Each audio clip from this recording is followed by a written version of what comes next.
Good morning, Nicole. Hello. My name is Pascal, and I'm representing NOFI. NOFI is a Black-owned French media company. So we are based in Paris. And I know that life is all about numbers. Exactly. So in fact, we've got 1.7 million subscribers on our social network. And we reach out of about 4 million people, so all across the Caribbean, Paris, France, and Africa. Congratulations. And our motto is first on Black culture, because we're promoting the beauty of Black culture. And of course, talking about Black culture, can you briefly tell me a little bit, without spoiling the movie, can you briefly tell me a little bit about the movie that you're representing today? 6888. 6888. The 6888 is a movie about the first and only all Black and all women of color battalion, female battalion in World War II. So it's obviously about their bravery and about their hope and their patriotism and their determination to help win the war, which they did.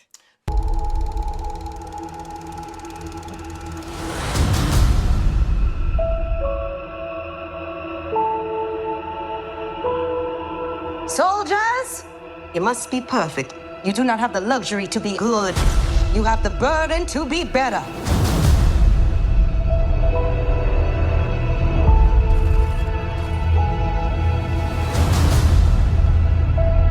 Look alive, ladies! I need women who've had to fight to survive.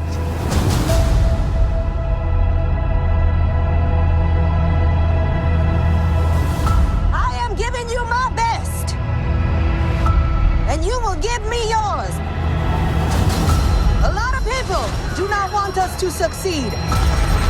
We have the most to prove. Welcome to the Women's Army Corps.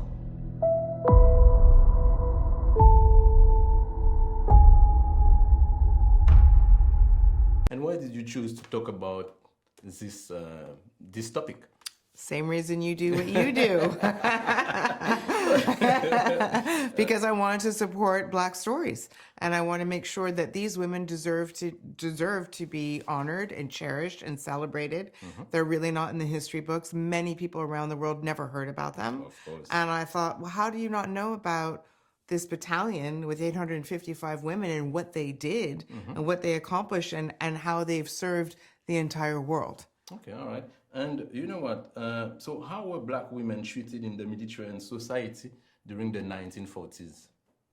Like everybody else, not great, not great. But you know, they faced segregation, they faced sexism, and but they overcame it. And again, this is why the story is so important, because it's not about so much the terrible things that they were facing. This movie is about their choice to overcome and their choice to persevere, regardless of what obstacles showed up to stop them from being who they were meant to be.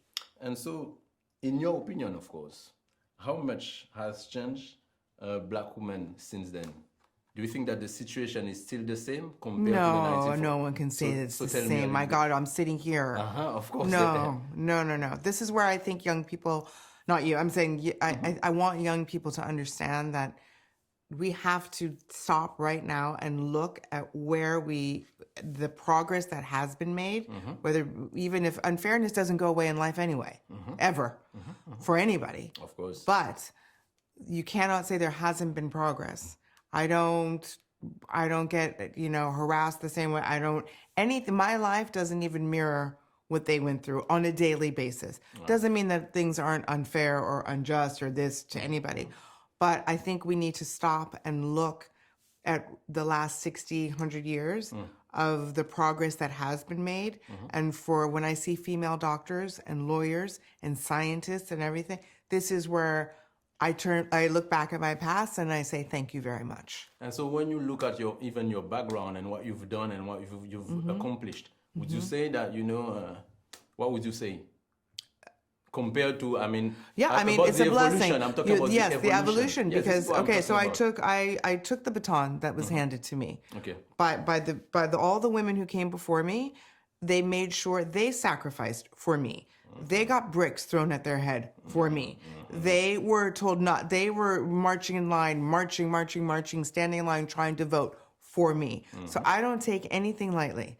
I vote when I can vote. All right. Even if I don't want, even if I don't like a candidate, I vote because people died for me to vote. Yeah. So I have a duty now. I have a duty to show up in my life and to be the very best version of me that I can be. And so, you know what, I'm just going to quote late Nigerian writer Chinua Achebe, who said that until the lions have their own historians, the story of the hunt will keep glorifying the hunter.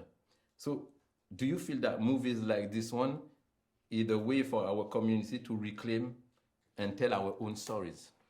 Yeah, I think that all people should always find their history, and it's documented. It's very well documented, by the way. You just have to find it. And I think also it's very important for people to start in the home versus waiting for the school. It should always be in the school and always be in the school books for sure.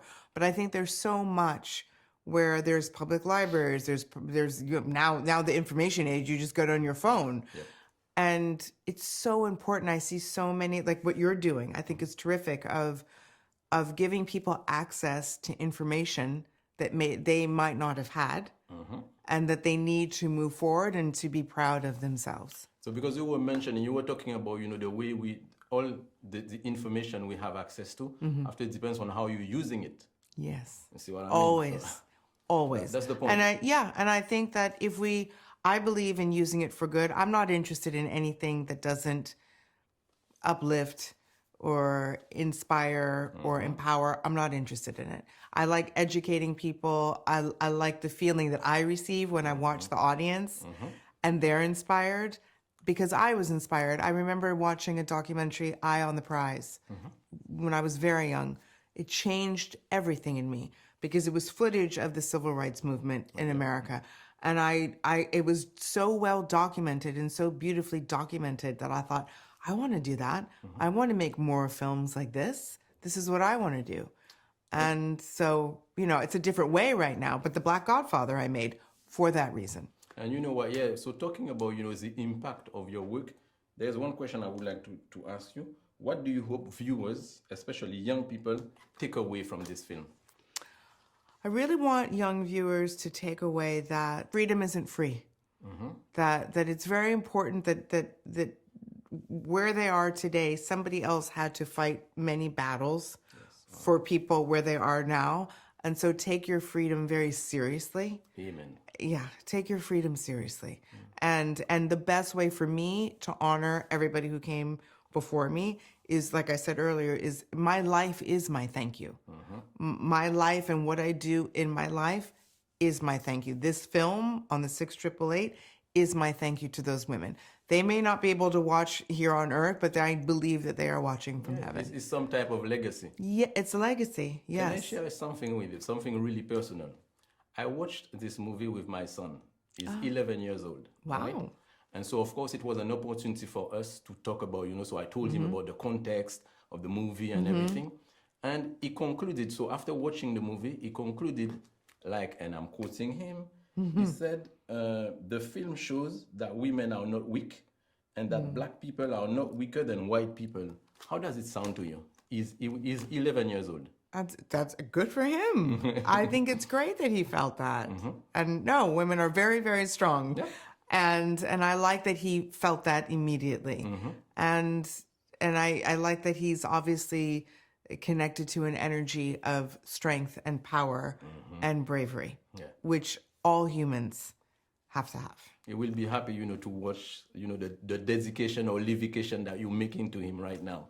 Yeah, when he watches, this interview, he'll be happy to see that. Oh, Yeah. Yeah, no, I'm really happy. That means a lot to me that he felt that way. Yes, and he really loved the movie.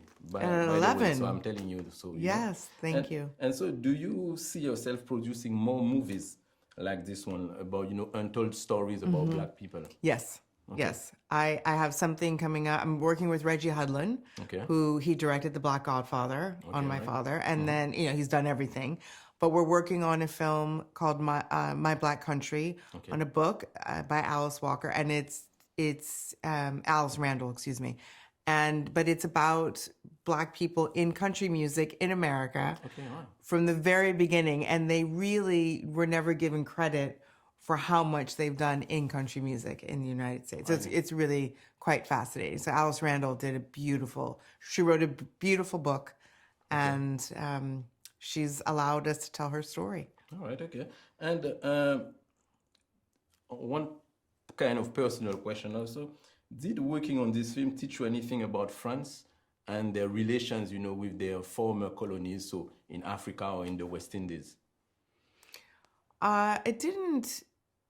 Not really, no. I mean, I knew, for me, I mean, France is very special to me. It's very special to my family, especially because, you know, what I did get from, I'll tell you this, what I did get from this film and my father's life story is that when my dad was in the music business, starting with Josephine Baker and Diana Washington and Ella Fitzgerald, he would leave the United States where they couldn't stay in the hotel rooms where they wanted, or they were always pushed around. He said, and I would get to France, or I'd get to the UK, and it was completely different. Okay. And they treated us so much better. Quincy Jones said the same thing. We got here, and it was so much better for us. And he saw the difference and came home and would tell me as a young girl. So, you know, France means a lot to me because my parents brought me here quite a bit when I was young. Okay, all right. Just to see the difference. But, you know, that's really what I took away from it, and really nothing else. And how can you explain the difference in terms of treatment? Because, well, at the same time that, for example, in Las Vegas, my father could not walk in or stay in the main hotel with his artist. All right. In France, he can come to any hotel that they were staying at, and he'd walk through the front door and eat where they were eating and sleep where they were sleeping at the same time.